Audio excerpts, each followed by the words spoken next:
ಒಂದು ಶ್ರೀಮಂತನ ಮನೆ ಇರುತ್ತೆ, ಪಕ್ಕದಲ್ಲಿ ಒಬ್ಬ ಬಡವನ ಮನೆ ಇರುತ್ತೆ. ಶ್ರೀಮಂತನ ಮನೆಯಲ್ಲಿ ಆ ಶ್ರೀಮಂತ ಒಬ್ಬನೇ ಇರ್ತಾನೆ.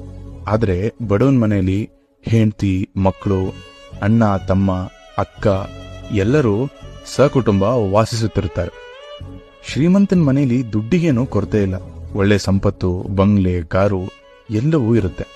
ಆದರೆ ಶ್ರೀಮಂತನಿಗೆ ಒಂಟಿತನ ತುಂಬಾ ಕಾಡ್ತಾ ಇರುತ್ತೆ ಹಾಗೂ ತುಂಬಾ ಚಿಂತೆ ಇರುತ್ತೆ. ಒಂದು ದಿನ ಆತ ಆ ಬಡವನ ಮನೆ ಕಡೆ ನೋಡ್ತಾನೆ.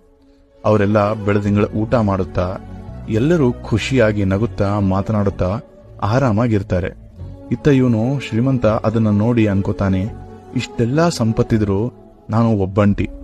ಅವರಲ್ಲಿ ಸಂಪತ್ತಿಲ್ಲ, ಆದರೂ ಅಷ್ಟು ಜನ ಖುಷಿಯಾಗಿ ಒಂದು ಹೊತ್ತಿನ ಊಟ ಮಾಡಿದ್ರು ಆರಾಮವಾಗಿ ಮಾಡ್ತಾರೆ ಅಂತ.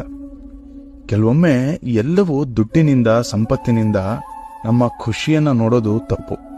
ಬದುಕಿನ ಈ ಕ್ಷಣಗಳಲ್ಲಿ ಎಲ್ಲವೂ ಮುಖ್ಯ.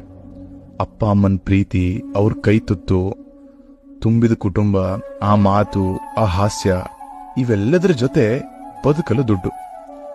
ಇದೇಕೆ ಹೇಳ್ತಿದ್ದೀವಿ ಅಂದ್ರೆ, ನಾವು ಅದೆಷ್ಟೋ ಜನ ಈ ಸಂಬಂಧ ಅನುಬಂಧವನ್ನ ಮರೆತು ಬರೀ ದುಡ್ಡಿಗಾಗಿಯೇ ಬದುಕು ನಡೆಸುತ್ತೇವೆ. ಬದುಕು ತುಂಬಾ ಕ್ಷಣಿಕ. ಇದ್ದ ಸಮಯದ